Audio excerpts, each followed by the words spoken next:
Tervetuloa meidän FIBANin kuntavaalipaneeliin. Toivon, että panelistit laittavat kuvat näkyviin, niin saadaan tuonne yleisölle myöskin teidät sinne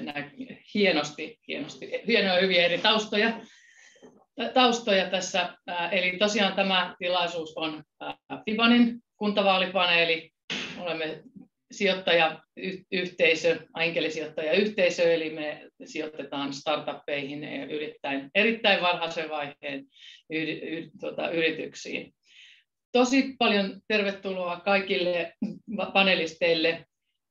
Mulla järjestyksessä lukee tässä Mari Holopainen Vihreistä, Janne Parkkila Vasemmistoliitto, Joakim Strand RKP, Peter Östman Kristillisdemokraatit, Oona Hagman Liike Nyt. Ja tänään aamulla tarkoitus on todella keskustella pienten yritysten, varhaisen vaiheen yritysten toimintaedellytyksistä ja mitä kunnat sitten tässä tilanteessa, tässä uudessa tilanteessa, kun kunnatkin alkavat vastata työllisyydestä ja työllistämistoimista ja toisaalta sitten mitä kaikkea tämä FIBANin toiminta on ja mitä se voi olla kunnan toimijoiden kanssa. Mä pahoittelen saman tien, koska nähtävästi tämä mun aamuongelmani on jatkuva, eli mun ääneni sortuu aina välillä, mutta ei se mitään. Tarkoitus on oikeastaan, että enemmänkin panelistit puhuu, että minä vaan täällä moderoin. Mutta mä otan lyhyen intron tähän meidän toiminnasta. Niin mä voisin sanoa tietysti, että minä olen Annukka Mikkelson ja minä olen FIBANin varapuheenjohtaja. Ja mun taustani tähän on sellainen, että olen edellisen finanssikriisin jälkeen olin valtiolla erityisavustajana, vastasin omistajaohjauspolitiikasta ja silloin nähtiin kovin syvästi se, mitä finanssikriisi teki pienille yrityksille, kun pankkien rahoitus loppui ja kaikki muukin rahoitus loppui siinä tilanteessa. Mutta siitä tilanteesta syntyi tällaiset yhdistykset kuin FIBAN, jo täysin yksityisillä rahoilla, kuten myös sitten tuo FVCA sai lisäpontta toimilleen. Ja nämä on siis todellakin yksityisten henkilöiden kanavoimia rahoja pienten yritysten loistaviin ideoihin ja vielä enemmän loistaviin tiimeihin, jotka jaksaa punnertaa tässä erilaisissa tilanteissa. Ensin varmasti pitkään palkatta ja sitten sen jälkeen ruvetaan vähitellen saamaan sitä ideaa, tuotetta, yritystä semmoiseen kuntoon, että se alkaa tuottaa myöskin tuottoja jossain vaiheessa ja sitten näitä rahoituskierroksia käydään, se on se yksi iso juttu. Ja sitten joskus joku aina päätyy talouslehtien sivuille, että on tehty miljoonakauppa sinne tai tänne, mutta täällä on paljon tapahtuu ennen sitä ja kaikki ei pääse koskaan edes siihen semmoiseen tasaisen kasvun vaiheeseen. Mutta mä nopeasti käyn tässä pikkasen enkelisijoittamisen peruslukuja. Mennään sillä lailla reilua vauhtia eteenpäin. Eli me ollaan suurin ja aktiivisin enkelisijoittajaverkosto Suomessa, mutta myöskin hyvin paljon eurooppalaiset enkelisijoitusverkostot katsoo meitä, että kuinka hyvin meillä on homma hoidossa ja me saadaan kasvuyrityksiä toimimaan. Meillä on koulutus yksityishenkilöille siitä, että miten kasvuyrityssijoittaminen, pääoman sijoittaminen, myös henkisen pääoman sijoittaminen toimii. Eli tuossa yksi lukuja on tosiaan tämä, meillä on monta kansalaisuutta myöskin jäsenpiirissä ja jäsenistössämme. Kaikki eivät todellakaan ole Nokia-miljonäärejä, osa lähtee liikkeelle hyvin tavanomaisista, ehkä luvalla sanoen, niin lähtökohdista, koska kiinnostaa tämmöinen toiminta, jossa voi mentoroida tiimiä, voi mentoroida sitä tuotteen kehittämistä, voi katsoa niitä kontakteja, verkostoja, mitä tarvitaan. Mutta tosiaan viime vuonna 2020 sijoitettiin 36 miljoonaa yksityistä varaa 321 yritykseen. Se on tarkoittanut sitä, että 321 yritystä on saanut rahoitusta, jolla ne ovat päässeet eteenpäin myöskin niin kuin koronatilanteessa, mutta yleensä se menee myöskin tuotekehitykseen ja markkinakehitykseen.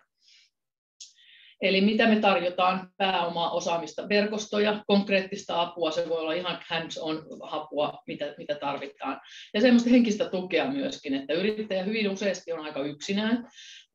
bisnesenkelitapauksissa tai näissä yrityksissä, joita me yleensä rahoitetaan, niin yleensä ne eivät ole yksinyrittäjiä, vaan siitä täytyy useimmiten siellä on joku tiimi.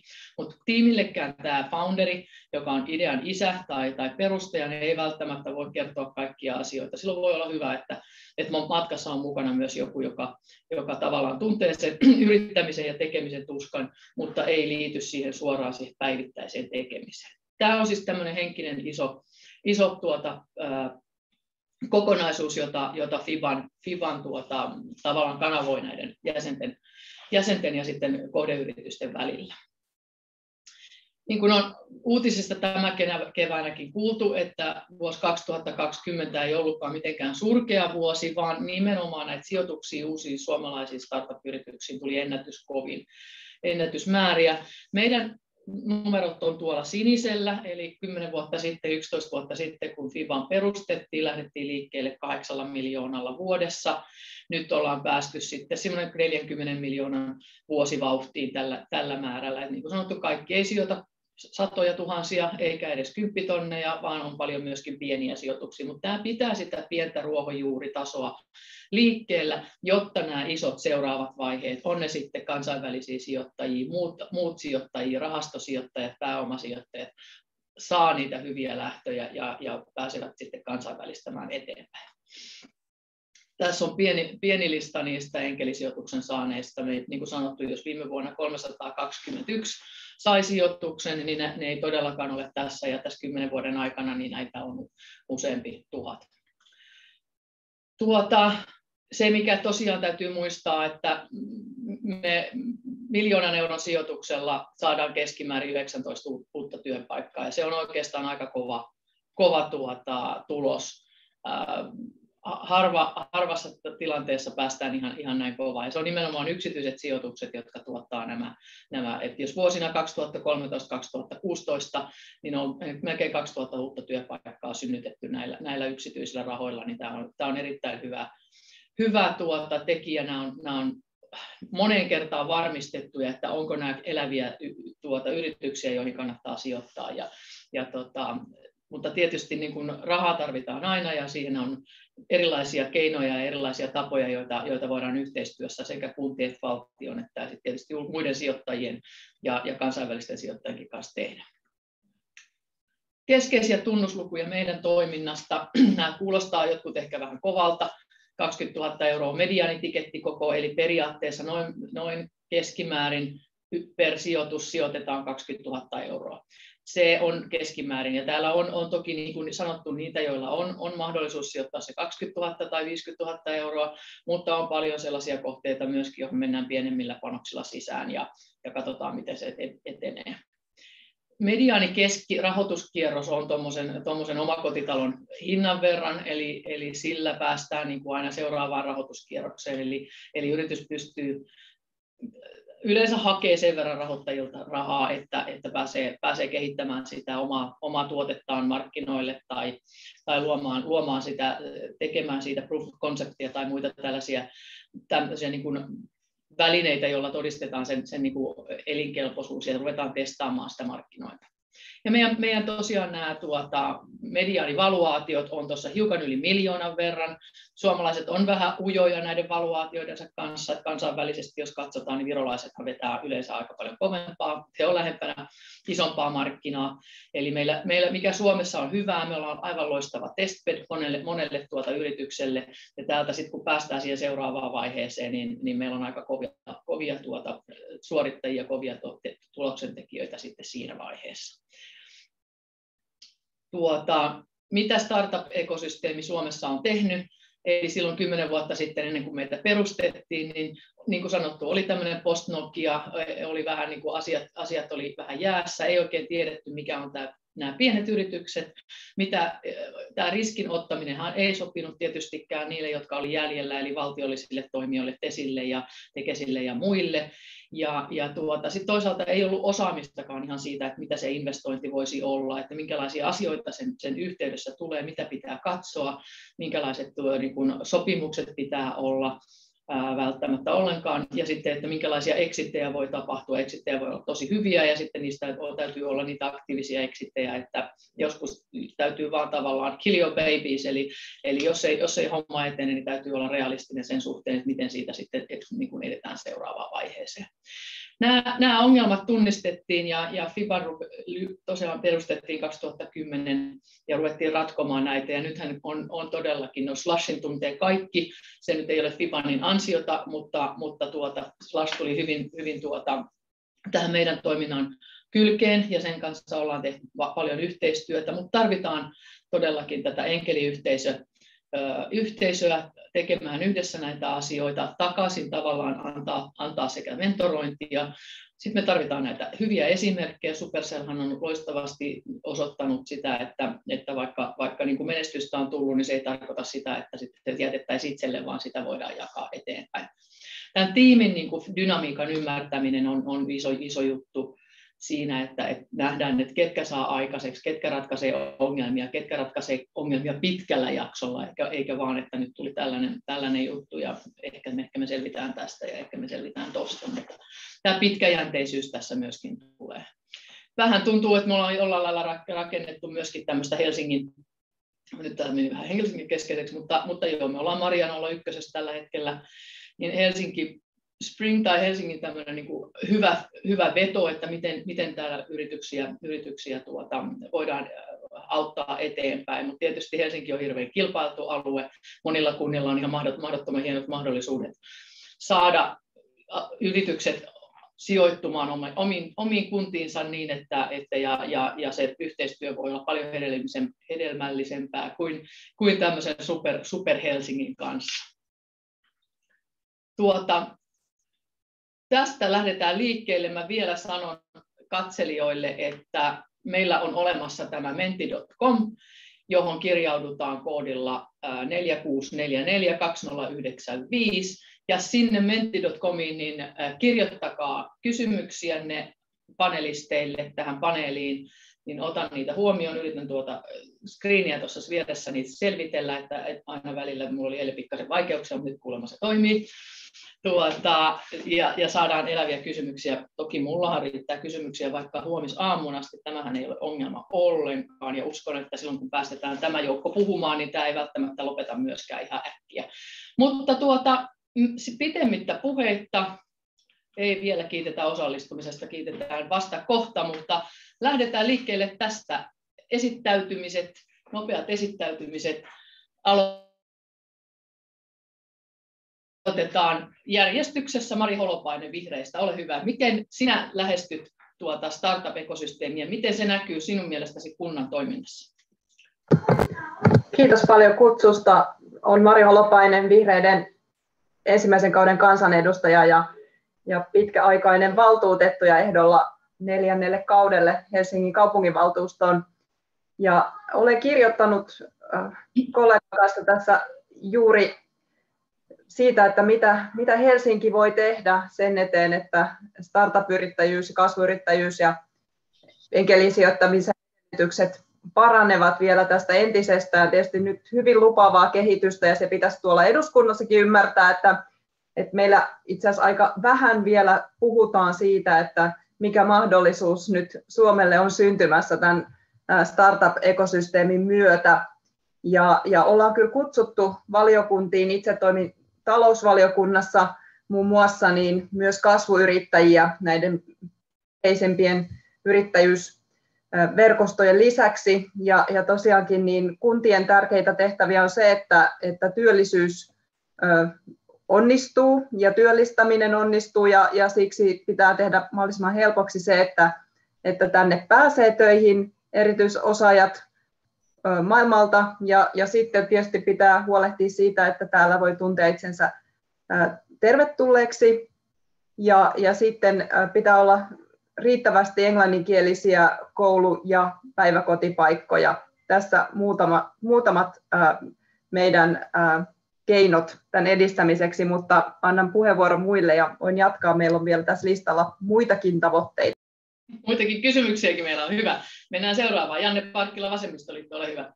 Tervepä terve, Parkkila Janne siis ja Vasemmistoliitosta ja yrittäjätausta itselleni. Ehkä voisi sanoa, että startup-yrittäjä aikanaan ollut ja nyt se on ehkä jotain muuta. Ja tuttua huttua nämä asiat on paljon näiden kanssa paininut ja ystäviä paljon kanssa keskustellut ja vedän vielä meillä puolueella yrittäjyystyöryhmää, rakennetaan puolueen yrittäjyysohjelmaa, niin sinänsä tämäkin on tullut tutuksi.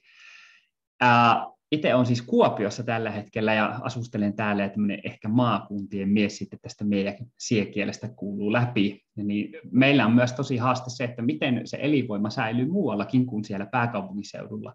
Ja esimerkiksi täällä Pohjois-Savossa on perustettu tämmöinen oma pääoman rahoitusyhtiö, missä on mukana Iisalmen, Kuopio ja Varkauden kaupungit ja lisäksi yksityistä rahaa. Ja tässä on yksi tapa mun mielestä, miten kunnissa pystytään rakentamaan uudenlaisia tapoja kannustaa tällaiseen startup-sijoittamiseen ja sen toiminnan kehittämiseen. Eli kyllä kunnat varmasti pitkällä aikavälillä hyötyy juuri tällaisesta, mutta voi olla tosi vaikea pienillä alueilla saada niitä pääomia kasattua ja sitä alueellista toimintaa kehitettyä. Mutta tässä on yksi sellainen hyvä keino, joka täällä Savossa on nyt lähdössä liikkeelle.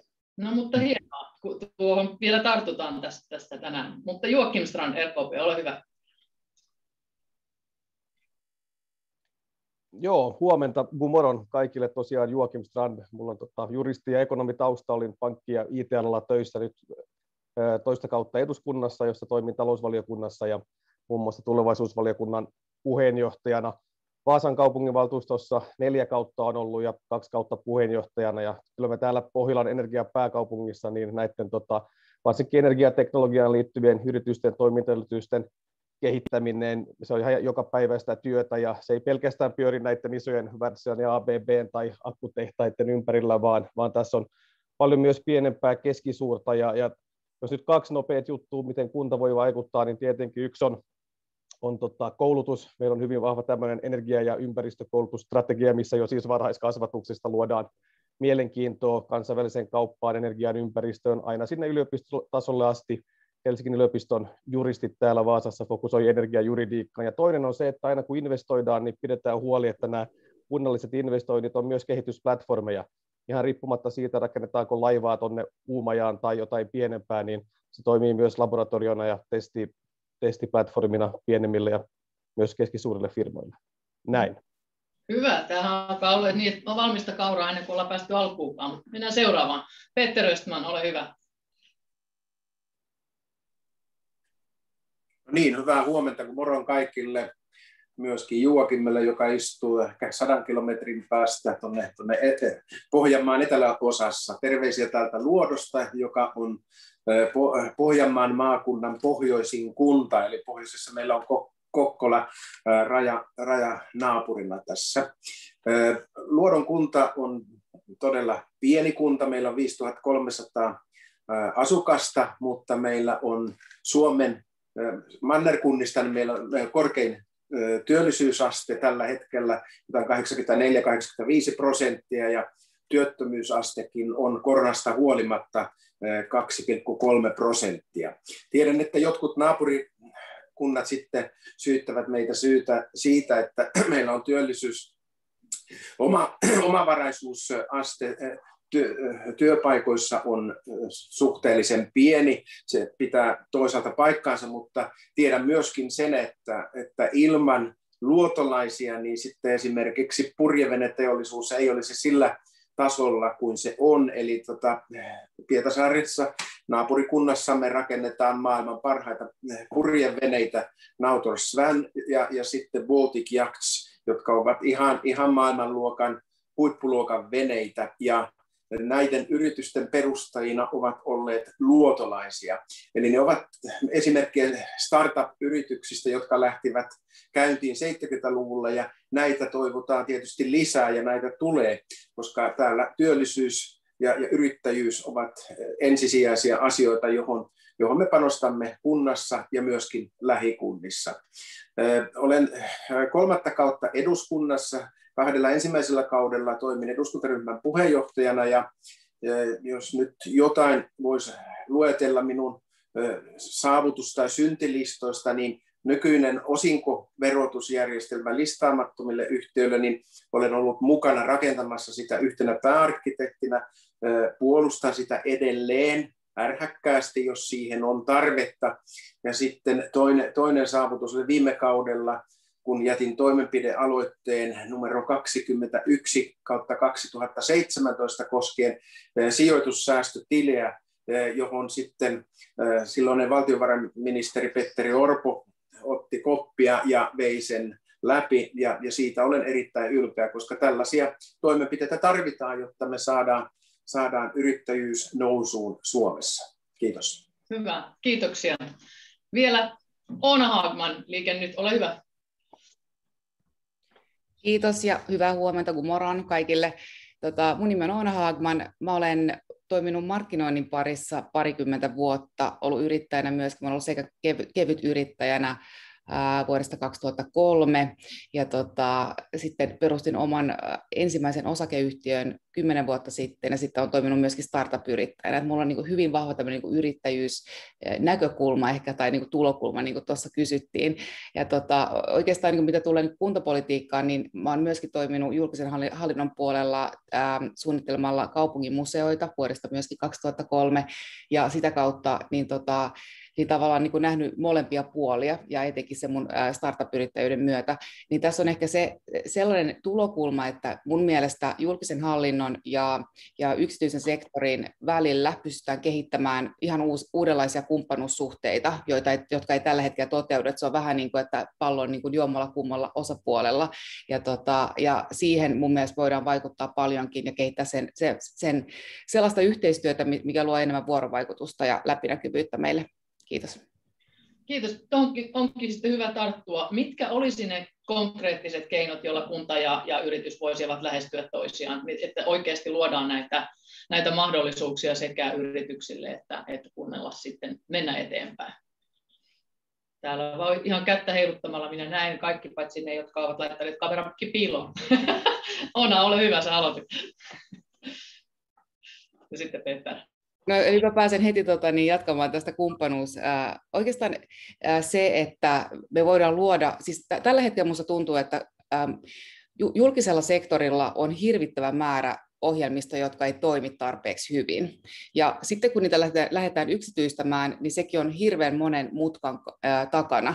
Ja ei myöskään luoteta siihen, että kun tulee uusia niin kuin pelureita kentille, niin niihin ei luoteta. Eli käytännössä tämmöinen just niin kuin Fibanin kaltainen järjestö, joka pystyy niin kuin ehkä helpommin niin kuin, oman kokemuksen kautta ja oman sen järjestötoiminnan kautta niin kuin auttamaan sitä, että tavallaan pystyisi nämä kaksi niin kuin kohtaamaan ja tekemään parempaa yhteistyötä. Ja sitä kautta voidaan varmastikin poistaa sellaisia järjestelmiä käytöstä, joita ei oikeasti tarvita, ja sitten myöskin se, että nämä järjestelmät kuntatasolla keskustelee keskenään, mitä ne ei tällä hetkellä tee. Se on ehkä mun tärkein. Selvä, hyvä. Peter, taisit olla seuraavana siinä. Joo, kiitos. Sanoisin näin, että kyllähän kunta voi edistää yrittäjyyttä monella tavalla. Tällä hetkellä tiedämme, että monissa kunnissa toimitaan niin, esimerkiksi täällä Pohjanmaalla niin on näitä kehitysyhtiöitä, johon kuuluvat useampaa kuntaa, ja ne käyvät jatkuvaa dialogia yrittäjien kanssa, mutta kyllä mä näin, siinä on se heikko puoli, että esimerkiksi mitä tulee niin kuin, siemen rahoitukseen ja niin sanottu enkelisijoittamiseen, niin kunnilla on kyllä aika vähän annettavaa siinä, että mä sanoisin, että ne yritykset, jotka haluavat oikeasti saada kasvua aikaiseksi, niin ovat hyvin riippuvaisia yksityisen sektorin verkostoista, että ne yrittäjät, jotka osaavat luoda niitä verkostoja, pärjäävät myöskin ja saavat parempaa rahoitusta kuin ne, jotka toimivat yksinään ja jäävät niin ikään kuin luottamaan kuntien avustukseen. Näin juuri. Joakim, ole hyvä.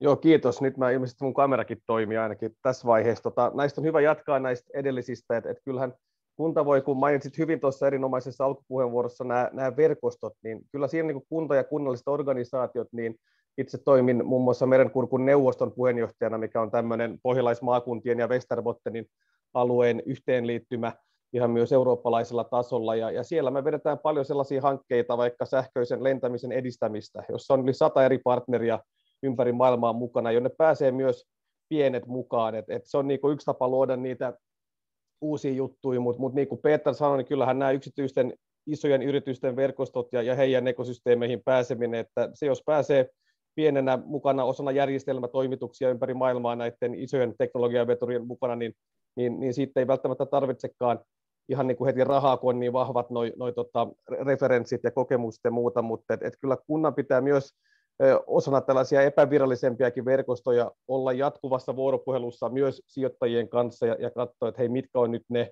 jutut, mihin me voidaan niin kuin yhdessä panostaa, koska nämä niin kuin ihan niin kuin vaikka paikallistenkin energiajärjestelmien uudistaminen, niin ne on aika isoja investointeja, ja siihen kylkeen voidaan tehdä mielenkiintoisia myös tällaisia pienempien yksityisen sektorin firmojen pilottia ja muita. Kyllä vaan. Tuossa jos katsoitte siinä nopeastihan sen ensimmäisen setin kävin läpi, mutta siinä rahoituskäyrissä, jossa nyt viime vuosi oli siis huippukorkea, niin sinne on tullut uusi blokki, ja se on oikeastaan just nämä yritysten omat tavallaan niin kutsutut vanhat T&K-toiminnat. Eli yritykset on nyt vähitellen oppinut tätä startup-rakentamista ja ottaneet sitä organisaationsa mukaan. Mutta me puhutaan kuntapolitiikasta, mennään vielä kohta takaisin siihen, mutta Jannella oli puheenvuoro ja sitten Mari. Joo, kiitoksia. Tässä on edelleenkin tosi hyviä asioita ja jatkan vielä tässä, että yksi mitä näen, että kunnilla varsinkin näitä hankinnoissa, niin kun meillä on mahdollisuus nykyään käyttää näitä innovatiivisia julkisia hankintoja, niin ehkä niitä rohkeammin pitäisi uskaltaa ja opetella tekemään, jotka vaikuttaa siihen, että pienemmät uudet yritykset pääsisivät mukaan, joilla ei ole niitä jäätäviä referenssejä, jotka useasti vaaditaan. Tämä on juuri se juttu, johon täytyy kiinnittää huomiota, että meillä täällä nimenomaan nähdään se, että niitä on paljon niitä hyviä yrityksiä, ja sitten ne ei koskaan pääse kuntatoimijan kanssa yhteistoimintaan, vaikka ratkaisu olisi juuri kunnalle suunnattua joko vanhuspalvelua tai myöskin niin kuin näitä energiayhtiöt ottaa suoraan, mutta sitten on muita näitä sosiaalipuolen niin kuin ratkaisuja, jotka ei sitten pääsekään koskaan, koska referenssi ei riitä. Mutta Mari, mä en vie sun puheenvuoroa. Saanko jatkaa vielä hetki? Muutama sana. No, annetaan Marille puheenvuoro, sitten saat palata. Okei, kiitos. Okei, eli ilmeisesti mulla puheenvuoro ja saat kyllä, Janne, varmasti jatkaa. Mä ajattelin, että tärkeä asia on myös, että kaupungit tunnistaa korkeakouluyhteistyön merkityksen, ja meillä ei ole startup-yrittäjyyttä eikä kasvuyrittäjyyttä, jos meillä ei ole osaamista, ja sen takia olisikin tosi tärkeää, että myös TKI-panostukset nostetaan kärkitavoitteiksi siellä kuntatasolla, koska kyllähän kunnat on vuoropuhelussa myös valtion kanssa ja voi sitten nostaa tätä agendalle vahvasti.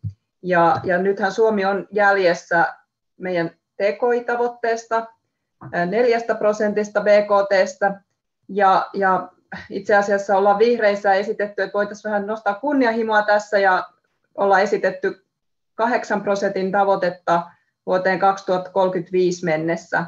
Et jotenkin ehkä se vielä ajattelu on ollut vähän hidasta, että kun meillä on niin paljon tietoa siitä, kuinka uudet työpaikat syntyy aloille, jossa vaaditaan korkeakoulututkimusta pääosin, ja korkeakouluosaamista ja sitä tutkimusta, niin sitten tavallaan se, että miksi me ei olla tehty näitä panostuksia, että me jäädään ennen pitkään sitten jälkeen kilpailijoista, jotka satsaa teknologiaan, korkeaseen osaamiseen, yliopistoihin.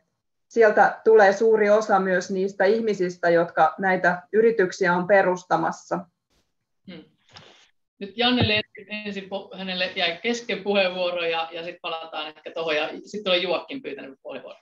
Joo, olin itse asiassa sanomassa samaa yliopistoasioista, mutta ehkä siihen vielä, että yliopistojen kanssa myös pitäisi kehittää juuri näitä rahoitusmekanismeja. Eli sanoin meille täällä Savossa on yksi tämmöinen kuntien yhteistä, mutta ottaa mukaan siihen sitä yliopistotoimintaa ja rakentaa just näitä verkostoja. Peter, kun sitä aikaisemmin totesi, että verkostot on erittäin tärkeitä, ja siinä kunnalla on niin kuin hyvä keino ja paikka olla mukana rakentamassa niitä verkostoja ja auttaa ja kannustaa niiden syntymisessä. Se on semmoinen yksi selkeä. Nyt annan muille. Kiitos. Hyvä. Joakim, ole hyvä. Joo, kiitos. Mä komppaan lyhyesti Maria tuossa TKI-asiassa. Ja siinäkin täytyy muistaa, että tavallaan siis Suomihan on alueitteensa summa, ja ympäri Suomea on valtava hienoa osaamista, ja siellä ollaan niin kuin jatkuvasti kiinni eri kansainvälisissä arvoketjuissa ja ottaen huomioon, että koko Suomi mahtuu yhteen kaupunginosaan Shanghaissa, niin se tarkoittaa sitä, että me ei voida niin kuin yhdellä scopeilla mennä mistään niin kuin ministeriön kopista ohjaamalla, vaan pitää vetää hyvin yritysvetoista TKI-toimintaa. Siellä, missä ollaan maailman huippuja energiaa, niin panostaa siihen ja muualla panostaa niin kuin muihin juttuihin. Ei se tarkoita, että eikö voida tehdä niin kuin yhteistyötä niin kuin tehdäänkin eri verkostoissa, mutta se, että annetaan myös korkeakoulujen rohkeasti profiloitua yhdessä sitä niin kuin globaalisti huippuelinkeinoelämää, koska ne on jatkuvasti kiinni markkinassa ympäri maailmaa. Siis nehän on kaikissa maailman, Suomesta on viety energiateknologiaa kaikkiin maailman maihin. Myös Pohjois-Koreaan, siis kaikkialla on joko komponentteja energian tuotannossa, jakelussa, kulutuksessa, mutta järjestelmätason juttuja ei olla viety vielä mihinkään. Siinä mä näen, että on Suomen mahdollisuus ja Pohjoismaat yhdessä, että me voidaan olla aidosti se energia- ja ympäristöteknologian systeemitason Silicon Valley. Nyt kun koko maailma elvyttää nimenomaan kahteen asiaan, digitalisaatio, vihreä siirtymä. Suomi on molemmissa maailman huippuun, mutta se vaatii myös, että sitä TKI:ta reippaasti nostetaan ja päästään vaikka siihen 8%, mutta ei niin, että BKT radikaalisti laskee, se on tietenkin toinen tapa päästä siihen suhdelukuun. Miten se tehdään kunnissa? Valtiohan voi tietysti niin kuin hallita tiettyjä rahoitusmekanismeja, mutta nämä yritykset sijoittuu kuntiin, ja se on se ensimmäinen tavallaan se platformi, minkä kanssa voisi tehdä yhteistyötä tai olla tekemättä. Sehän on kuntien valinta, ja nyt puhutaan kuntapolitiikasta. Siellä on Peter Östmanilla käsi pystyssä, oikein hyvä, joo, ole hyvä. Kiitos. Täytyy sanoa, että tässä asiassa, mitä tulee TKI:hin, niin olen samalla linjalla, että se tulee ehdottomasti nostaa siihen 4%, mutta suhtaudun hieman skeptisesti siihen, että meillä olisi A, varaa, ja että B, se olisi se paras ratkaisu, että se tuplattaisiin, ja mitä vihreät haaveilevat 8%, koska meidän täytyy myös katsoa, että missä ne uudet innovaatiot syntyvät, että ne eivät aina välttämättä synny yliopistomaailmassa, vaan ne syntyvät myöskin verstaslattialla yrityksissä. Eli se ei ole ainut autuaaksi tekevä asia se, että meillä on korkeasti koulutettu porukkaa, vaan kyse on myös siitä, että ihmiset uskaltavat ottaa riskiä, että meillä on tarpeeksi kannustimia siihen, ja silloin se edellyttää myös, että meillä on sellainen verojärjestelmä, joka kannustaa riskien ottoon ja kasvuhalukkuuteen, että TKI nostaminen tai tukien nostaminen 4% kyllä, mutta täytyy ottaa myöskin nämä muut aspektit huomioon. Hyvä. Oona ja sitten Mari.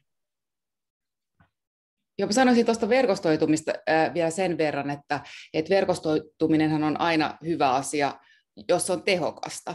Eli käytännössä se, että miten me voidaan tehostaa paremmin, eli käytännössä käyttää vähemmän aikaa semmoiseen verkostoitumiseen, joka ei oikeasti johda yhtään mihinkään. Et tälläkin hetkellä on järjetön määrä erilaisia niin kuin sosiaalisen median tai muita niin kuin järjestöjä ja muita, joiden kautta voidaan kyllä verkostoitua, mutta se, että mihin se oikeasti johtaa, niin se on ehkä semmoinen asia, mistä kukaan ei juurikaan halua puhua, ja miten paljon aikaa siihen käyttää. Eli käytännössä mä niin kuin kannattaisin vahvasti semmoista ymmärrystä siitä, että mitä se verkostoituminen oikeasti niin kuin tarkoittaa ja mitä sillä voidaan oikeasti aikaan saada.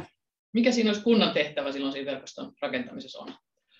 Mun mielestä siinä on ehdottomasti nimenomaan se, että me saadaan tavallaan tätä tämmöistä niin kuin monimutkaisuutta pikkasen, niin kuin, että vedetään mutkat suoriksi monessa paikassa. Eli tällä hetkellä mun mielestä kuntapolitiikkaa tehdään monimutkaisesti liian hitaasti. Eli tavallaan se, että me saadaan niin ujutettua tätä kasvuyritysmaailmaa kuntapolitiikkaan, niin se olisi mun mielestä hyvinkin hyödyllistä ihan kaikille, etenkin veronmaksajille.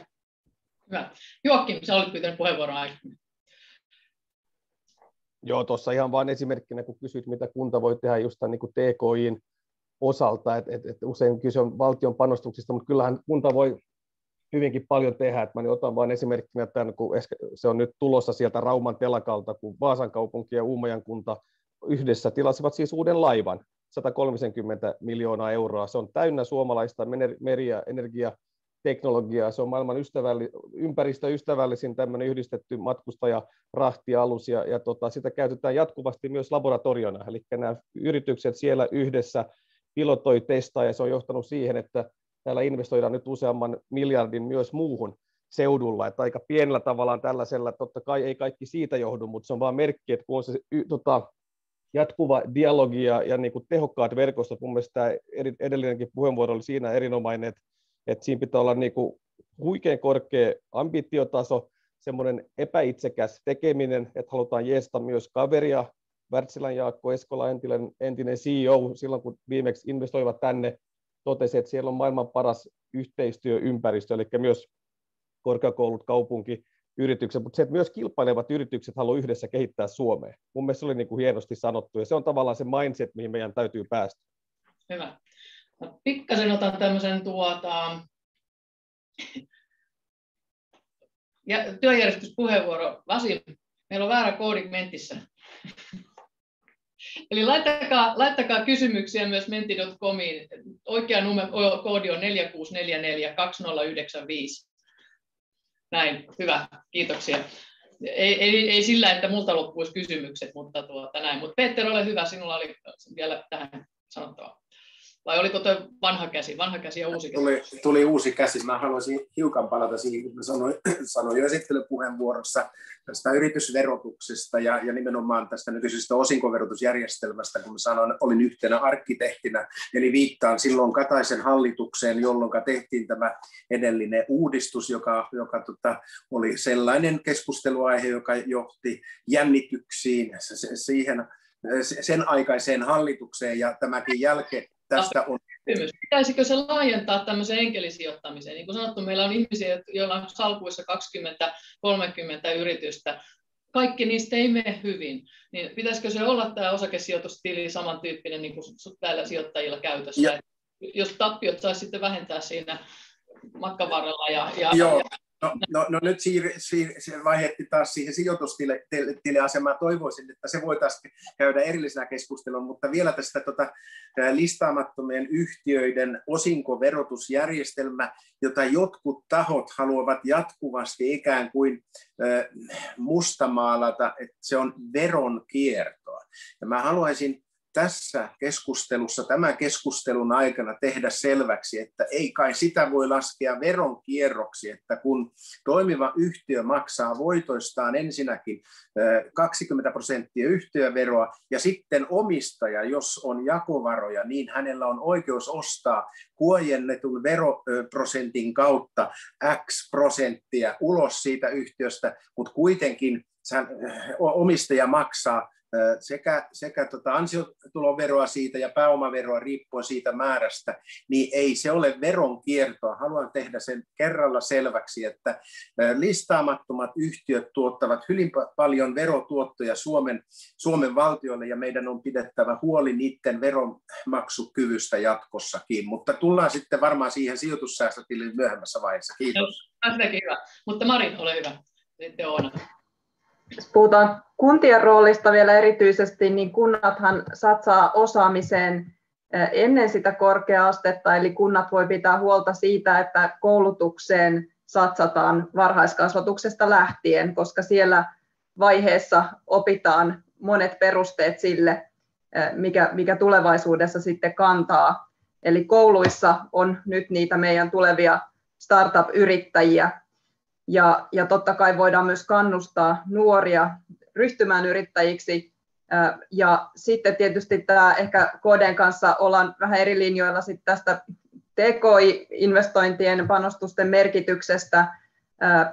On mun mielestä vähän sellainen niin kuin jännä ajatus usein tuolla eduskunnassa, että meillä on jossakin niin kuin ihmisiä, yliopistoja, ja sitten meillä on jossakin erikseen yrityksiä, koska ne ihmisethän perustaa yrityksiä, ja myöskin sieltä korkeakoulujen tutkimuksen kautta luodaan niitä kansainvälisiä verkostoja muiden yliopistojen, muiden tutkimuslaitosten kanssa, ja moni idea syntyy juuri näiden verkostojen kautta ja sen osaamisen kautta, mitä luodaan. Eli se on ihan niin kuin se perusedellytys, ja kyllä myöskin kun OECD:n suositukset Suomelle on, että satsatkaa osaamiseen, ja nimenomaan se, että uudet työpaikat suuressa määrin syntyy sellaisilla aloilla, joissa vaaditaan korkeakouluosaamista. Ja totta kai myös yrittäjyyttä syntyy verstailla, mutta siihenkin vaaditaan se kunnan panostus siihen koulutukseen.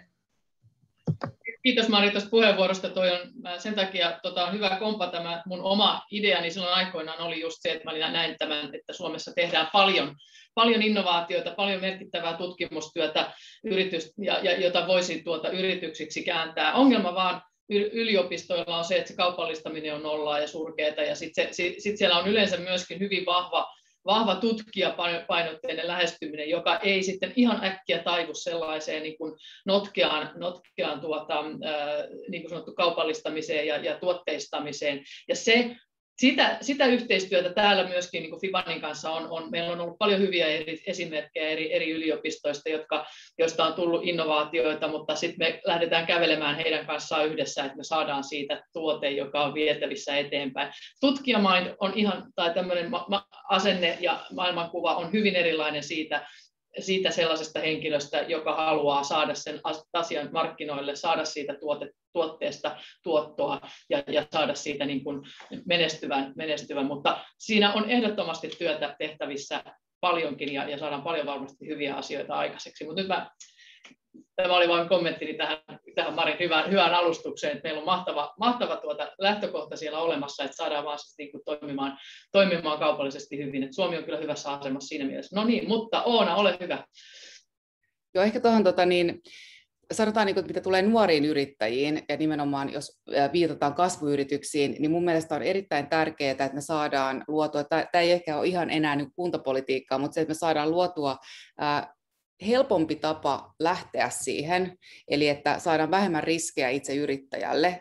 Ja tämä tarkoittaa nimenomaan sitä mun mielestä, siis tärkeimmässä roolissa on mentorit, ja se, että tällä hetkellä mun mielestä se ei vielä ihan toteudu, että jos tämmöistä apua tarvitsee, niin monet ei ehkä tiedä ihan, että mistä semmoista apua niin kuin lähtisi edes hakemaan, jos ei ole itse niin kuin startup-maailmassa, vaikka on hyvä konsepti ja näin. Ja sitten myöskin ulospääsy on tosi tärkeä, että se tehdään mahdollisimman helposti.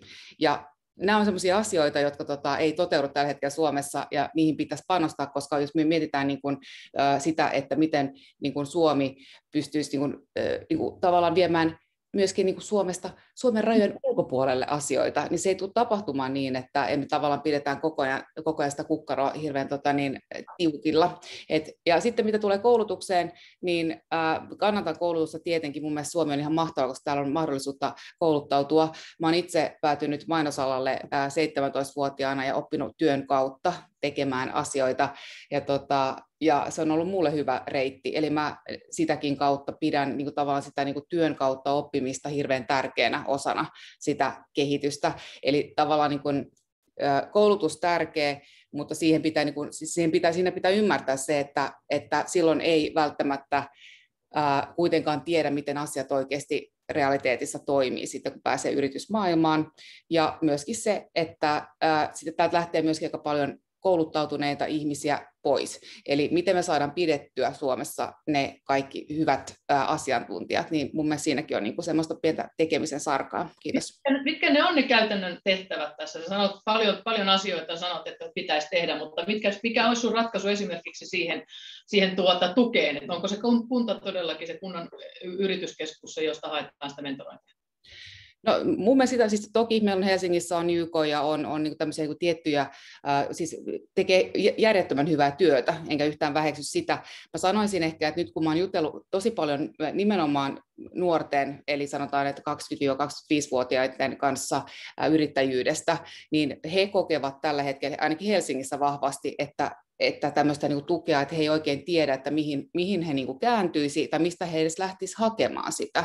Puhumattakaan siitä, että silloin kun puhutaan kasvuyrityksestä, niin kyse on aina tiimistä, että me tarvitaan tietty määrä osaajia tekemään tiettyjä asioita. Että niin kuin Annukka sanoi aikaisemmin, että se ei ole semmoinen useinkaan, että lähdetään niin kuin yksin tekemään, niin siinä vaiheessa just sille, että miten me voidaan kaupunkina yhdistää tiettyjä osaamisalueita, kun me tiedetään tasan tarkkaan, mitä ne on, ja me tiedetään, mitkä on ne kombot, jotka toimii. Me tarvitaan taloustieteilijä, me tarvitaan hyvä myyjä, me tarvitaan hyvä visuaalinen suunnittelija, palvelumuotoilija, yhdistelmä, ja me tarvitaan myöskin siis niin kuin tietenkin sijoittaja tähän komboon, niin tavallaan sille, että miten me voidaan tavallaan saada näitä niin kuin yhdistettyä, no, se on mun mielestä semmoinen, mitä voidaan kehittää. Mennään eteenpäin. Janne, sä olet pitkään odottanut puheenvuoroa. Ja sitten... Joo, kiitos. Ehkä tähän Ona jatkaisi sitä, että nuorten yrittäjien puolelta on varsinkin se pelko, tai siis ei tiedetä, miten lähtee, miten toimii, tulee hirveän määrä uusia asioita yhdellä kertaa, puuttuu ne verkostot, tai siis ei varmasti olekaan, jos ikään on 20 vuotta, niin harvemmin niitä on. Sitten haasteena on se, että etsitään niitä mentoreita, mutta niitä on tosi vaikea löytää. Suomen yrittäjillä esimerkiksi on ihan hyvää toimintaa ja tällaista tukea on, että näitä onneksi saa, mutta ei ihmiset osaa niitä oikeassa määrin etsiä ja uskalla lähestyä. Ehkä se on meidän suomalaisessa mentaliteetissäkin. Mutta se, että juuri sinne koulutuksen puolelle tarvitsisi niin kuin vaihtoehtoista ammatinkuvaa siitä, että hei, että yrittäjyys on vaihtoehto, mitä se on ja miten se toimii oikeasti. Se on kuitenkin niin eri maailma siitä palkkatyöstä.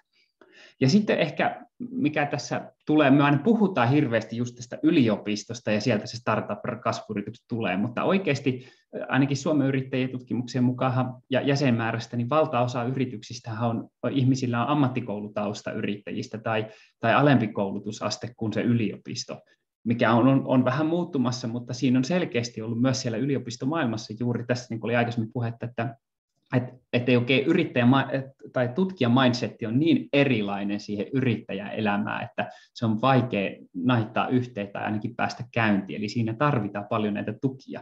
Ja tähän kaikkeen, niin kuin varsinkin ne yliopistojen pitäisi niin kuin kehittää sitä toimintaa, ja ne kansainväliset verkostot ehkä tutkimusmaailmassa on olemassa, mutta ei niitä sinne niin kuin yritysyhteistyöhön ole olemassa. Ehkä siinä on paljon kehitettävää.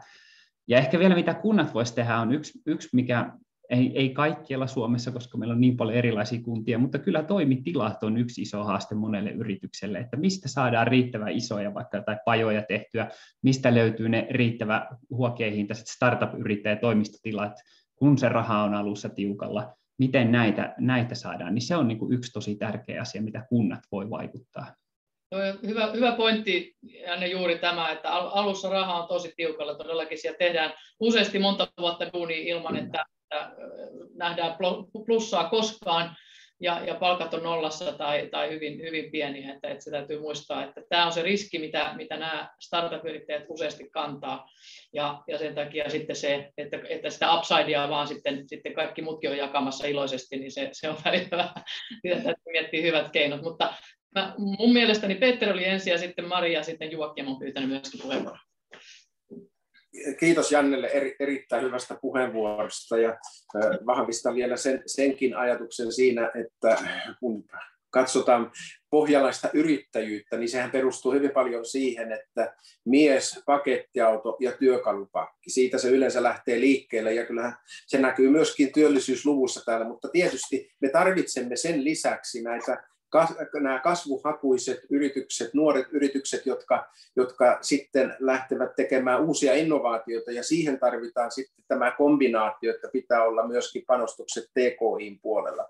Mutta sitten missä nämä yritykset, miten ne voisivat parhaiten saada palvelua omassa kunnassaan, niin olen havainnut sellaisen asian, että yksittäinen yrittäjä, niin hänen on vaikea lähestyä kuntaa, koska pelkää tietysti, että tulee leimatuksi, niin paras kanava vaikuttaa on paikallinen yrittäjäjärjestö. Minulla itsellänikin taustaa, sain palvella 2 vuotta Rannikko-Pohjanmaan yrittäjän toimitusjohtajana reilu 10 vuotta sitten, ja siinä tein tiivistä yhteistyötä myöskin alueen muiden aluejärjestöjen kanssa, Etelä-Pohjanmaan yrittäjät ja Keski-Pohjanmaan yrittäjät. Ja haluaisin tässä nostaa erityisesti Etelä-Pohjanmaan yrittäjien toimintaa, missä heillä on pääpaikkana Seinäjoki, joka on useampana vuotena valittu Suomen yrittäjäystävällisimmäksi kaupungiksi. Et siinä me voimme ottaa esimerkkejä, miten se toimivat. Tiedän, että heillä on erittäin tehokkaasti toimivat verkostot, myöskin FIBAn kanssa ja monen muun järjestön kanssa, että siellä paikallinen yrittäjä pääsee osaksi näihin verkostoihin se paikallisen yrittäjäjärjestön kautta, plus että se saa sitten parhaat kontaktit myöskin kaupunkiin ja pystyy sitä kautta vaikuttamaan. Että tämä paikallinen yrittäjäjärjestö on erittäin tärkeässä roolissa. Kyllä, ehdottomasti. Mutta Mari, ole hyvä. Sitten Joakim. Kiitoksia. Mun mielestä erittäin tärkeä pointti siitä, että tunnistetaan pienyrittäjyys ja se potentiaali ja se työllisyysvaikutus, mikä sieltä kautta tulee. Ja sitten jos kasvuyrittäjyydestä ja kansainvälisestä yrittäjyydestä puhutaan, niin sitten tietysti on varmasti niin, että siinä usein sitten tarvitaan sitä TKI:tä, minkä tässä moni nosti esiin. Ja itse asiassa se korkeakoulujen yrittäjyyspanostus ja kasvatus on kyllä tosi paljon mennyt eteenpäin. Että jos menee vaikka Aalto-yliopistoon, niin siellä on valtavan paljon erilaisia startup-koulutusohjelmia ja ekosysteemejä kehittynyt sinne ympärille. Ja sitten vielä mikä on hienoa, niin siellä on myös kestävän kehityksen tavoitteet otettu mukaan näihin startup-koulutuksiin, eli ei pelkästään sitten haeta kasvua, mutta haetaan myös sitä kestävää kasvua. Sitten itse asiassa on sit vähän eri linjoilla, että mä ajattelen, että Suomessa on itse asiassa aika paljon sellaista tutkimusrahoitusta, mitä Business Finlandinkin kautta on ohjattu tähän yritys- ja korkeakouluyhteistyöhön. Totta kai sen niin kuin, tavoitteita ja sen toimivuutta pitää aina kehittää, mutta se, missä me jäädään jälkeen, niin on nimenomaan perustutkimus, ja siihenhän on niin kuin, esimerkiksi pohjautunut nämä suuret Facebookit ja Googlet ja muut jätit, että jos me niin kuin todella tavoitellaan jotakin uutta, mitä mun mielestä meidän pitää tavoitella myös, niin silloin pitää satsata sellaisiin ideoihin, mitkä ei ole vielä kaupallistettu. Ja se vaatii kyllä aika pitkäjänteistä perustutkimusta myös, mutta tilanne ei ole mun mielestä niin toivoton kuin ehkä sitten voi olla, että on ollut vaikka 10 vuotta sitten, vaan itse asiassa on hyvinkin lupaava siellä korkeakouluissa, ja siellä on paljon panostuksia myöskin startup-yrittäjyyteen, mutta totta kai aina kehittämisen varaa. Mutta sen, minkä vielä ehkä lopuksi haluaisin nostaa esiin, että meidän täytyisi valtion ja kuntien osalta toimia sen eteen, että ei olisi tilanne se, että maailmanlaajuisesti vain 1% rahoituksesta menee naistiimeille, ja Suomessa naiset on kerännyt ainoastaan 5% kasvuyritysrahoituksesta, eli on arvioitu, että tarvitaan moninaisempi sijoittajajoukko tekemään päätöksiä, jotta sijoituskohteiksi valikoituisi moninaisemmat ideat, ja tämähän myös rajoittaa sitä kasvupotentiaalia, jos kaikki ne ideat ei saa rahoitusta, koska sitten on liian kapea arviointi siitä, että mitkä ideat vois menestyä. Se on tärkeä asia, mitä yrittäjät on myös nostanut esiin. Kyllä ehdottomasti, ja tuo on asia myöskin, jota Fibanissa pidetään yllä, että meillä on monipuolinen sijoittajajoukko, jotta me pystytään katsomaan myös monipuolisesti niitä erilaisia yrityksiä, jotka tulee meidän deal flowhun hakemaan rahaa. Mutta Joakim, ole hyvä, sinulla oli puheenvuoro. Joo, kiitos. Pari pointtia. Mun mielestä oli hyvä tämä naisnäkökulma. Mä olin itse tosi iloinen, kun mä huomasin, että nyt oli Pohjanmaan kauppakamari valinnut naisen toimitusjohtajaksi, ja se koetaan aika miesvaltaiseksi tämä energiaklusteri-insinöörihän siellä valtaosa on, että se oli hieno homma, ja sitä täytyy edistää, mutta tässä on puhuttu paljon pienemmistä yrityksistä, niin mä lyhyesti nostan hieman myös näitä isoja yrityksiä, että näin pienessä maassa kuin Suomessa, niin meidän täytyy aina myös pitää huolta siitä, että nämä meidän niin kuin globaalit jätit ja veturit, että ne pärjää siinä heidän konsernin sisäisessä skabassaan, koska näissä globaaleissa konserneissa niin jatkuvasti käydään kisaa siitä, että tehdäänkö sitä TKI:ta Suomessa, Kiinassa, Italiassa vai Jenkeissä, ja siinä meidän täytyy olla jatkuvasti ajan hermolla ja myös kytkeä heidät yhteen. Siksi mä puhun siitä systeemitason energia- ja ympäristöteknologian TKI:sta, koska silloin pystytään vahvistamaan useamman suomalaisen globaalin firman Suomen toimipaikkaa heidän konsernin sisäisessä skabassa, mistä pörssiyhtiöt ei niin kuin ääneen hirveästi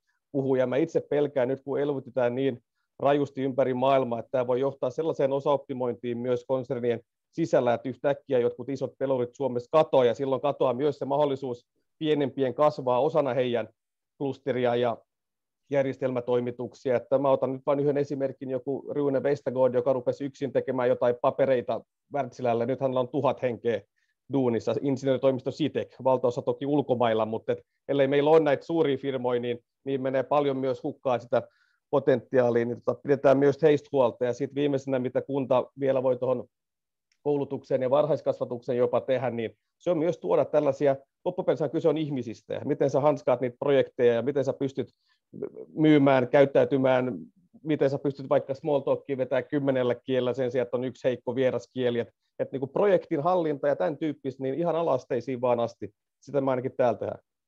Hyvä. Tässä on tullut hyviä puheenvuoroja siitä, että mitä alueellakin voidaan tehdä. Ja tosiaan muistutan, Peter Östman tiesikin, että meillähän on alueenkelitoimintaa myöskin. Että meillä, niin kuin sanottu, meillähän ihmiset, jotka on meidän jäseniä, on kouluttautunut ja ovat perillä ja ovat osaavia sijoitusten tekemiseen, näiden eri hankkeiden arviointiin ja tiimien arviointiin. Mutta mä näen, että käsiä on pystyssä. Mä haluaisin silti ottaa viimeiseksi kysymykseksi. Meillä on 5 minuuttia aikaa. Asia, josta hiukan se sivuttiin jo aikaisemmin. Mikä on teidän kantanne siihen, että tämmöisellä enkelisijoittajalla tai sijoittajalla, joka tekee yksityisiin yrityksiin oman rahan sijoituksia, niin olisi mahdollisuus jättää tuotot verottamatta, kunnes ne ottaa sieltä tililtä. Ihan samalla lailla kuin osakesäästötilin puolella, mutta se koskisi näitä listaamattomien yritysten sijoituksia. Mitkä ovat teidän kantanne tähän, ja aiotteko niitä puolustaa kovasti sitten, kun osa teistä on eduskunnassakin? Olkaa hyvä. Otetaan järjestyksessä Janne ja Oona ja Peter ja Joakim ja Mari. Hei, kiitoksia vaan. Toi oli tosi hyvä kysymys. Itse asiassa kirjoitin tänne ajatuksen, että suomalaiset tarvitsee lisää sijoitusosaamista ja meillä ei ole sitä ymmärrystä siihen riittävästi. Sitä pitäisi ehkä kouluttaa. Ja sitten on se, että kun meillä on nämä suomalaiset startupit, me kilpaillaan siitä samasta rahasta ulkomaalaisten yritysten kanssa ja saatetaan kilpailla suomalaisten rahasta, että suomalainen sijoittaja laitetaanko ulkomaille vai Suomeen vai mihin. Ja me näkisin, että tämä sun ehdotus on ihan harkitsemisen arvoinen, että tämä on nyt, ei ole varmasti puolueen suora linja, kun tuli tälleen yllättäen, mutta tämä on mun henkilökohtainen mielipide, että asiaa ehdottomasti kannattaa selvittää. Kiitos sulle siitä sitten. Joo, ja niin kuin sanoin, yrittäjätyöryhmä kun vetää tässä, niin on mahdollisuus jutella näistä lisää, mutta kyllä olisin valmis keskustelemaan ainakin asiasta lisää. Oikein hyvä, kiva. Oona oli seuraavana. Samaa mieltä siitä, että tietenkin niin kuin yrittäjän näkökulmasta niin kaikki tulot, mitä verotetaan niin sanotusti turhaan, niin on huono yritys maailmalle Suomessa. Eli käytännössä se, että saadaan vähennettyä ja vähän laskettua niitä veroja, niin mä kannatan ehdottomasti sitä. Ja mitä tulee niin kuin sitten taas niin kuin kuntapolitiikkaan ja yleisesti ottaen niin kuin yrityksiin, ja sitten taas niin kuin kasvuyrityksiin, niin mun mielestä tätä niin kuin semmoista niin kuin tietynlaista ymmärrystä siitä, että jokaisen yrityksen pitäisi olla kasvuyritys. Tällä hetkellä se ei mene sillä tavalla ollenkaan. Niin sen tavallaan laajentaminen, mikä on mun mielestä kuntatasolla sellainen asia, mitä me voidaan kehittää, niin se olisi erittäin hyvä ja siitä olisi paljon hyötyä meille kaikille. Mitä tulee tähän verotusasiaan, niin ei tietenkään. Mä olen ehdottomasti sitä mieltä, että voidaan jopa miettiä, että miten etenkin pienten yritysten kohdalla voidaan vähän laskea veroja. Hyvä. Peter, ole hyvä. Suora vastaus kysymykseen, kyllä. Ja perustelen sen sillä, että tällä hetkellä meillä makaa Suomen eri pankkiryhmittymien tileillä miljardeittain rahaa, joka ei tuota yhtään mitään lisäarvoa yhteiskunnalle. Me tarvitsemme lisää kannustimia ja että se voisi olla verottomana, kunnes sitten nostetaan ja se tuottaa sille sijoittajalle, niin vasta siinä vaiheessa olisi se veronmaksun aika. Lisäksi esittäisin parannuksena siihen aikaisempaan sijoitussäästötiliin, että se 50 000 euron raja, niin se poistettaisiin, että se on ihan siis ihan turha raja laitettiin siihen, mutta tiedän, että siihen vaikutti poliittiset syyt ja paineet, mutta pitäisi käyttää järkeäkin, eikä aina poliittisia argumentteja. Hyvä. Joakim, ole hyvä. Joo, mä komppaan ihan jokaista sanaa, mitä Peter tuossa sanoi, ja nyt kun myös taitaa olla 100 miljardia vai mitä nyt tileilmakaan, mutta nyt myös kun väki vanhenee, varallisuus kerääntyy ja ikäluokat pienenee, niin moni myös alkaa perimään jotain, ja sen pitäisi saada niin kuin poikimaan tuottavasti. Ja mun mielestä tuosta Sipilän vetämä se kotimaisen omistajuuden ohjelma, siinä oli monta hyvää pointteja. Siinä oli myös ajatus tällaisesta kanssasijoitusrahastosta bisnesenkeleiden rinnalle tavallaan, että meidän pitäisi tehdä siitä niin helppoa, että ihan melkein joka ikinen suomalainen lottoa ja laittaa näitä mitä veikkauskuponkia, niin yhtä helposti täytyisi pystyä siivun ostamaan jostain niin kuin rahastosta tai muuta, että siitä tulisi semmoinen ihan normaali ja hauska ja helppo juttu. Kiitos. Näin. Kuulostaa hyvältä. Mari, sinulla on vielä viimeinen puheenvuoro tähän. Joo, sijoittamisesta pitää tehdä vielä yleisempää ja meillä on esimerkiksi vihreä kaupunginvaltuutettu Jasmin Hamid toiminut tällaisena sanansaattajana, joka on kannustanut omalla olemisellaan ja omalla somepresenssillään siihen, että ihan jokainen voi ryhtyä sijoittamaan, jos on se pieni summa laittaa joka kuukausi ylimääräistä ja tietenkään ei silloin, jos tulot on muutenkin tiukilla, mutta monelle se on mahdollista. Pitää sitten pohtia ne keinot, mitkä on kaikkein tehokkaimpia, että totta kai me tarvitaan monenlaisia verokannustimia ja muita kannusteita sijoittamiselle, mutta totta kai sitten meidän täytyy arvioida se, että mikä verokannustin tuottaa parhaimman hyödyn yhteiskunnalle ja meille ihmisille. Täytyy muistaa se, että tosiaan niin kuin mä näytin tuossa, että miljoonalla saa 19 työpaikkaa, se on 50 tonnia per työpaikka, niin jos me ruvetaan miettimään, että mitä työllistäminen maksaa tai työttömyyskorvausten maksaminen maksaa näille samoille ihmisille koko järjestelmän kautta, niin puhutaan ihan eri summista. Mutta minä kiitän. Ja sitten just nimenomaan, että kun katsotaan, että miten me tuetaan nimenomaan yrityksiä ja yrittäjyyttä, niin siinäkin on monta keinoa ja monta tapaa järjestää se. Ja juuri tämä ehkä keino, josta Peter Östman tuossa aikaisemmin puhui, niin ei ole arvioitu kaikkein tehokkaimmaksi, että me voitaisiin myös miettiä asioita ja tapoja, joilla me voidaan vielä paremmin tukea meidän yrittäjiä. Palataan näihin. Kiitoksia teille. Kello on nyt 9.30. Olen todella iloinen, että osallistuitte tähän. Jatketaan keskustelua muissa kanavissa. Menestystä kuntavaaleihin ja palaamme aiheisiin myöhemminkin. Ensi syksynä sitten. Kiitos. Hei. Kiitos paljon moderaattorille. Kiitos paljon. Kiitos kaikille ja Holopainen on tervetullut Lars tutustumaan meidän työllisyysasteeseen. Tästä on paljon tutkimusta.